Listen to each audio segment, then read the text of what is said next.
over how to make an exploded view now. First things first, turn off the origin because that will show up in our animation. We don't want that. And our exploded view will be an animation. What we also want to do is convert these bodies. So if you hold shift, you can select all three bodies, and you right click by holding two-fingered down, and you want to create components from bodies. This will give you these three components. Now, you want to click design and go into the animation suite. This opens up a timeline on the bottom that is actually tied to time. And what's really nice about that is I can now select components either from here or from my feature tree over here. So let's select this back panel right there, component 2, and let's move it out. Next thing we might want to do to make it interesting is to rotate around. And now we can select this object and move it out. You might want to zoom out there too. We click OK. This shows me clearly like where these objects are, and now I just have to rearrange them in my timeline by doing this.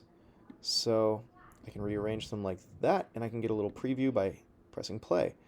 It'll zoom around, and I have my quick exploded view. Now to end this, we want to publish the video by clicking publish, and you'll want to pick your aspect ratio and hit OK. When you do this, you can rename it. I'm just going to say shelled video, and you have to tell it where to go. I'm going to say admin project's fine, and you have an MP4, so it's going to publish it. Now if you come up to show the data panel, let's look over here. We have our shelled object videos right here. We might want to refresh just to see if it popped up, and sure enough it did. MP video right there.